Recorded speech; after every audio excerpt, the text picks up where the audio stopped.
म्हणजे आईंना पटणारं कारण असेल तर मग नियमांचं उल्लंघन केलेलं चालतं. जान्हवीने केलं तर चालेल. अगं मगाशी आई जेव्हा म्हणाल्या ना की जान्हवी श्रीला भेटते हे त्यांना माहितीये, माझ्या तर पोटातच गोळा आला माहिती. मला वाटलं आता काय होणार आणि काय नाही, पण आईनी ते इतक्या सहजपणे घेतलं. खरंच आई बदलल्या आहेत. बदलण्याविषयी मला काहीच म्हणायचं नाहीये, फक्त जो नियम एकीला तोच सगळ्यांना हवा. शरयू, काय चाललंय तुझं? इतकं असेल ना तर तूही उद्यापासून उशिरा जेव. हवं तर मध्यरात्री उठून जेव, पण बाई चिडचिड करू नको. आईनी जान्हवीला समजून घेतलं हे किती चांगलं आहे नाही. आपल्याला याचा आनंदच व्हायला हवा. बेबी माणसं, आईनी जान्हवीला समजून घेतलं यात आनंदच होतोय मला. पण तुझ्या बोलण्यातून ते वाटत नाही शरयू. पण इंदू बहिणी, मला इतकंच म्हणायचंय की मग इतकी वर्ष आपण आईंच्या धाकात का होतो? अगं कारण आई आपल्या चांगल्याचा विचार करते म्हणून. पण जान्हवीने आधी, म्हणजे आईंना हे सगळं सांगण्या आधीपासूनच नियम मोडलाय ना. आता जान्हवीने आईला कधी सांगितलं, किती दिवसापासून आईला माहितीये, हे सगळं मला माहित नाही. हो ना, म्हणजे आपण मारे अगदी जान्हवीला पाठीशी घालत होतो, पण कमाल आहे तिने आईना कधी विश्वासात घेतलं कळलं सुद्धा नाही आपल्याला. काही का असे ना, कुठलाही वाद भांडण न होता जान्हवी श्रीला भेटते हे आईने एकदा स्वीकारले ना, मग झालं तर. हेच म्हणायचंय मला. मला हेच कळत नाहीये की आईंना हे कसं पटलं. पुन्हा तेच. शरयू, काय प्रॉब्लेम आहे तुझा? आईचं आणि जान्हवीचं जमतंय हे आवडत नाहीये का तुला? हे बघ शरे, आपण सगळ्या जणी स्वतःची काळजी घेऊ शकू का याबद्दल आईने शंका वाटत असेल. आता जान्हवी आपल्यापेक्षा हुशार आहे, ती कधीही चुकणार नाही अशी कदाचित आईंना खात्री वाटत असेल, म्हणून तिला लागणारे नियम शिथिल असतील. आणि शरयू, अगं आईंच्या लाडक्या नातवाची लाडकी बायको आहे ती, थोडे जास्त लाड होणारच तिचे. हा, म्हणजे नियमांसाठी नियम नाही वापरायचा, समोरचा माणूस कोण आहे ते बघून नियम वापरायचा, असं का? आणि आई जान्हवीच्या बाबतीत नियमांवर बोट ठेवत नाही, चांगलीच गोष्ट आहे ना. नाहीतर शरयू, श्री कधी घरी परतच नाही येणार ग. शरे, तू आता मध्येच काही खुसपट काढू नकोस हा. हो ना, नाही तर पुन्हा पहिले पाडे 55. शरू, तुला नक्की कशाचा त्रास होतोय?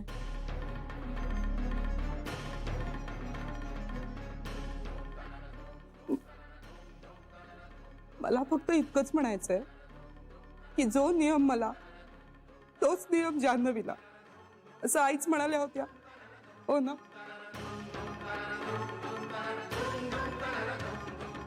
मग आता कुणा एकासाठी हा नियम का मोडला जातोय?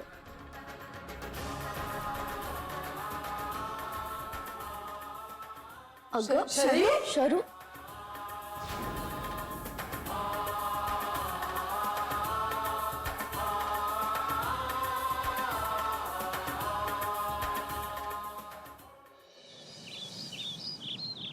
तेव्हा साबुदाण्याची खिचडी करताना तुपाचा हात आखडता घ्यायचा नाही. तो काही तुम्हा मुलींचा डाएटचा पदार्थ नाहीये. आता लक्षात ठेवीन, उद्या तशीच करते. आणि श्रीसाठी सुद्धा घेऊन जाईन थोडी.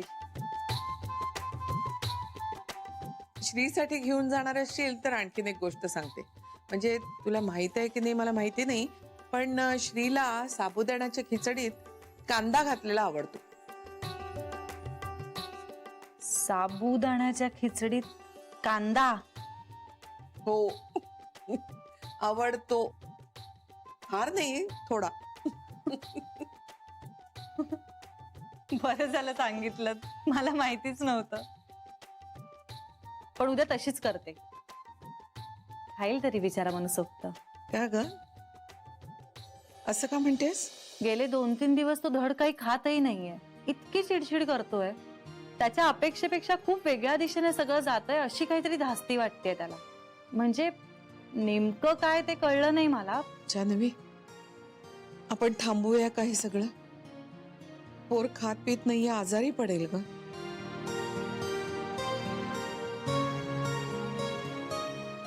आईजी एक सांगू, म्हणजे तुम्ही इतर वेळी इतक्या कणखर असता किंवा एकदम प्रॅक्टिकल असता, पण जेव्हा श्रीच्या बाबतीत काही ऐकता ना तेव्हा मऊ होऊन जाता. म्हणजे इतक्या की मला अचानक मी आईंशी बोलते की काय असं वाटायला लागतं. हे तुला कळण्यासाठी खूप वेळ आहे अजून. नातवंड म्हणजे दुधावरची साय असते. आजच श्रीला सांगते, सगळं विसर आणि घरी ये बाबा, सांगूनच टाकते त्याला. आईजी प्लीज नको, थांबा. आता थोडक्यासाठी पांढरं निशाण नका दाखवू. अगं पण तो आईजी, अहो तो आता ज्या मनस्थितीत आहे ना त्यात त्याला सगळ्यांचा संशय येतोय. म्हणजे ह्याचाही तो काहीतरी उलट अर्थ काढेल. आणि तो स्वखुशीने परत यायला हवा हे पटतंय ना तुम्हाला? पटतंय ग, सगळं पटतंय.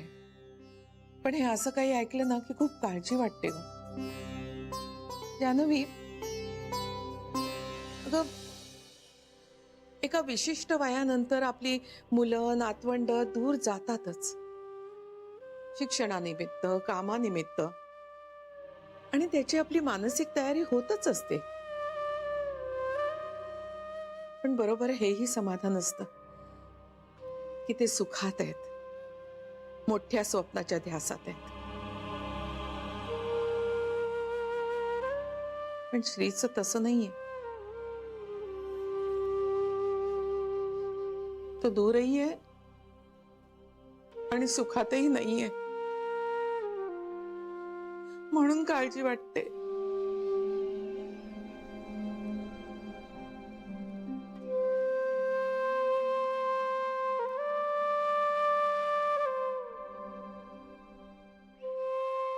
आईजी, कळतंय मला, पण एक सांगू, श्री स्वतःच्या तब्येतीची हेळसांड करून घेणारा नाहीये. आत्ता जरा अपसेट आहे, पण ही फेज लवकरच जाईल. आणि मी आहे ना, मी घेते त्याची काळजी. त्याने कितीही नको नको केलं ना तरी सुद्धा मी हट्टाने खायला लावते त्याला. तुम्ही तुमची काळजी माझ्यावर सोडा, मी घेईन त्याची काळजी. तूच तर दुवा आहेस आमच्यातला आणि श्रीतला. तूच आम्हाला एकत्र आणणार आहेस. आईजी, मला मिळालेली बेस्ट कॉम्प्लिमेंट कुठली आहे सांगू? जेव्हा श्री मला म्हणाला की मी तुमच्यासारखी वागते कधी कधी. काय सांगतेस? हा, म्हणजे पुढे अनरिझनेबलचं शेपूट जोडलं त्याने, पण मला आनंद झाला. आणि हे श्रीच्या तोंडून आलं ना ह्याचा जास्त आनंद झाला.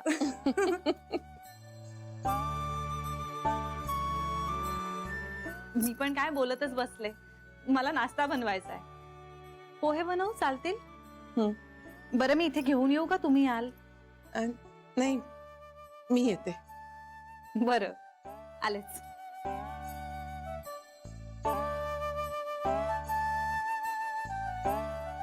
खरंय श्रीचं. कधी कधी मी खरंच अनरिझनेबल वागते. या गोड मुलीवर मी जो राग धरला होता तो अनरिझनेबल होता असंच आता म्हणावं असं वाटतंय. श्रीचं बरोबर होतं, माझं चुकलं. पण चुकले ती नातवासमोरच. माझा नातू माझ्यापेक्षा हुशार ठरला याचा अभिमान वाटतोय मला. खूप अभिमान वाटतोय श्री तुझा.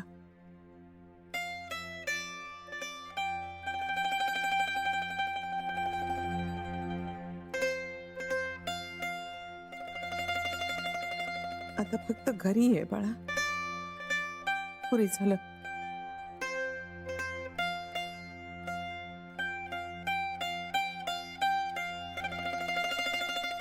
मी म्हटलं माळी बुवांना, आता बदलूच नकात कुंड्या, पावसाळ्यानंतर बघू. आता हो म्हणाले असतील, उद्या त्यांच्या मनात असेल ना तेच करतील ते. ते आहेच. चहा घेणार आहात तुम्ही? हो तर घेणार ना. साखर कमी ग. मला माहिती आहे. तू विसरली तर नाहीयेस ना?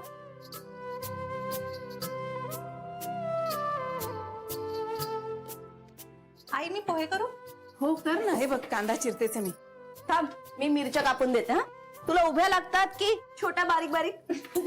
कशी मज्जा आहे ना, म्हणजे आई मला कांदा चिरून देणार, तुम्ही मिरच्या कापून देणार, छोटी आई पण काहीतरी मदत करतील आणि मी बाकी मस्त मिरवणार की पोहे मीच केलेत.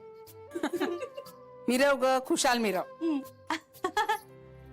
जान्हवी जरा ताटली दे ना तिकडची.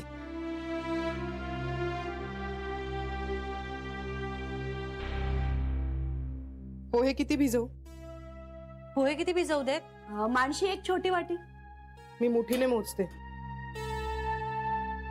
अगं तू मुठीनी मोज, वाटीनी मोज, कसंही मोज, फक्त माप चुकू देऊ नको बस. कमी पडलं तर मी नाही खाणार. अगं तसं नाही, कमी पडणारच नाही, मी भिजवते. तू चहा घेणार आहेस? नाही नको. आम्हाला दे ना. आम्ही घेणार आहोत. थँक्यू. थँक्यू.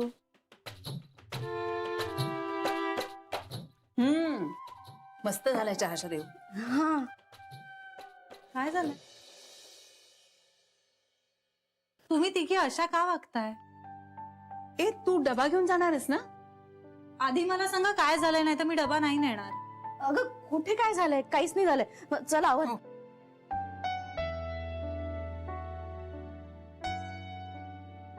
छोटी आई, माझे पोहे झाले ना की आपण लगेच ट्युशन सुरू करू. वेळ घालवायला नको.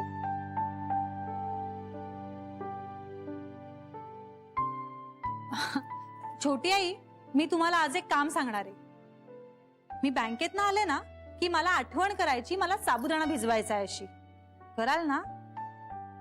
तुम्ही आठवण नाही केलीत तर बघा मग श्रीला खिचडी नाही मिळणार. माझं डोकं दुखतंय खूप. मी जरा आज जाऊन पडते.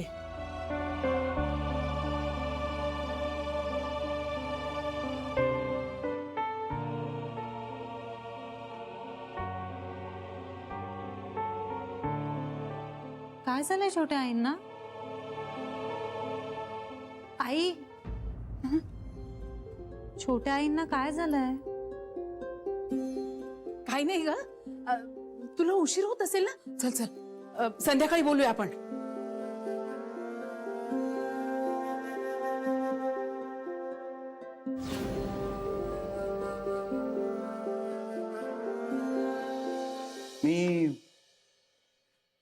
मी हे तुम्ही दिलेलं कॉन्ट्रॅक्ट वाचलंय आणि मला अक्षरशः धक्का बसलाय.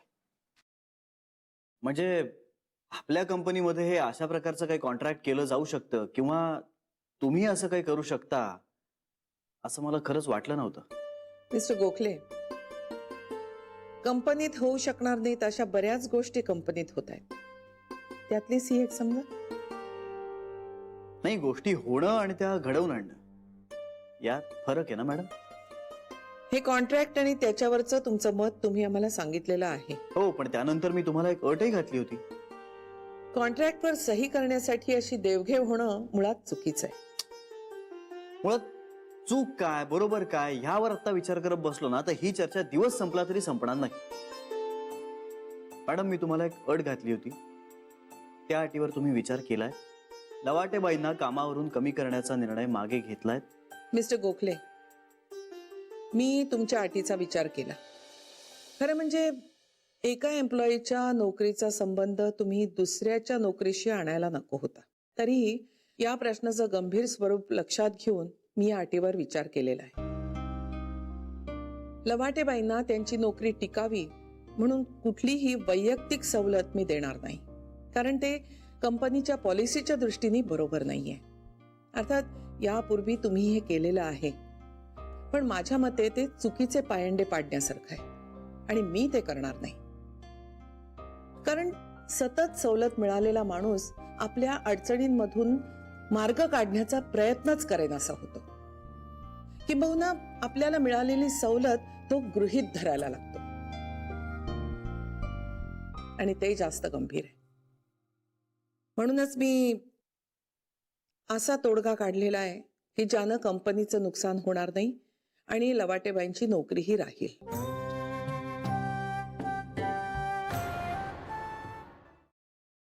शरयू ना कालपासून अशी विचित्र वागते ना.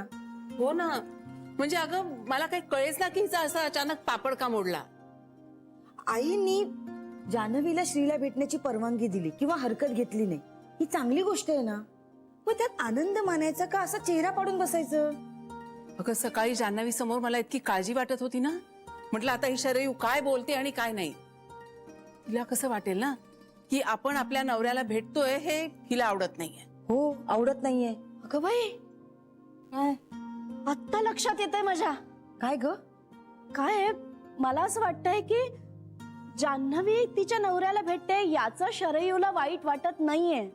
मग शरयूला स्वतःच्या नवऱ्याला भेटता येत नाहीये याचं तिला वाईट वाटत असावं बहुधा. अगो बाई, हो का? पण मग बोलायचं ना तसं. मला काय वाटतं माहितीये का ताई, आपल्याला नेमका कशाचा त्रास होतोय हेच तिला कळत नसावं बहुधा. पण मग आपण तरी काय करणार सांग. तिला तिच्या नवऱ्याला का भेटता येत नाहीये याचं कारण चांगलंच माहितीये तिला. लक्ष्मीकांत भाऊजींना शरयूने भेटणं चूकच ठरलं असतं, पण जान्हवीने श्रीला भेटणं ही वेगळीच गोष्ट आहे. म्हणजे लक्ष्मीकांत भाऊजी आणि श्री घराबाहेर कुठल्या परिस्थितीत पडले ह्यात किती फरक आहे, काही तुलनाच होऊ शकत नाही याची. आणि आपण मोठे आहोत, समजुतीने घ्यायला हवं. आपल्या दुःखापेक्षा दुसऱ्याच्या आनंदात आनंद मानावा. हे सगळं बरोबर आहे, पण मला अजूनही वाटतं की त्या वेळेला शरयूला वाईट वाटणं यात तिची काही चूक नाहीये. ती काही श्रीबद्दल, जान्हवीबद्दल किंवा आईंबद्दल सुद्धा वाईट बोलली नव्हती.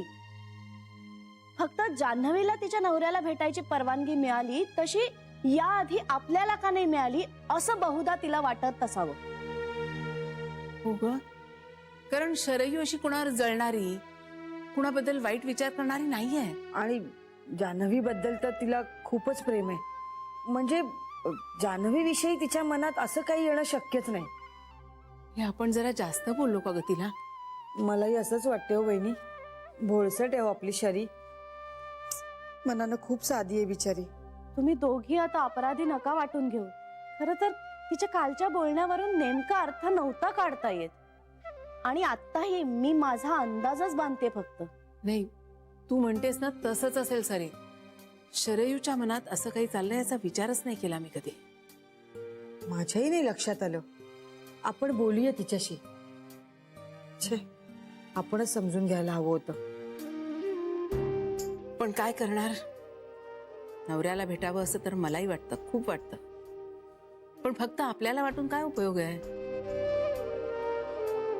बहिणी, तुम्ही निदान विचार तरी करू शकता. मी तर यांना या जन्मातच भेटणार नाही. मला तर तो अजून भेटलेलाच नाहीये.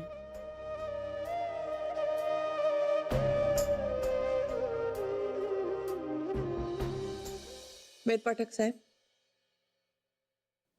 त्यांना आपला मुद्दा सांगा. हो मॅडम. सर, कंपनीचा असा निर्णय झालाय की लवाटेबाईंना परत कामावर घ्यायचं, पण त्यांची head of packing he post काढून घ्यायची. त्यांच्या सहीमुळे मालाचा पुढचा प्रवास होतो. ठराविक वेळेला त्यांची सही झाली नाही तर खोळंबा होतो, आणि हे टाळण्यासाठी कंपनीनं त्यांना त्या पोस्टवरून काढायचं ठरवलंय. सकाळचा अर्धा तास त्यांना संध्याकाळी भरून काढावा लागेल. शिफ्ट हँडओव्हरची जबाबदारी त्यांच्यावर असेल. पण म्हणजे त्यांचं डिमोशन होणार आता. नोकरी जाण्यापेक्षा हे बरं नाही का. शिवाय कंपनी त्यांना मेडिकल ग्राउंड्सवर लोन द्यायचा विचार करते. त्याच्या लिगॅलिटीजवर विचार चालू आहे. तेव्हा लवाटेबाईंची नोकरी जाणार नाही हे नक्की.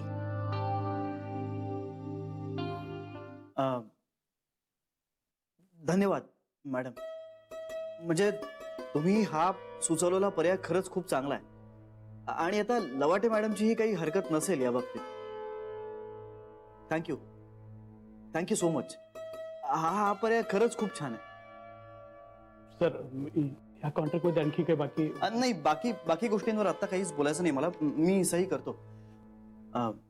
मी थँक्यू.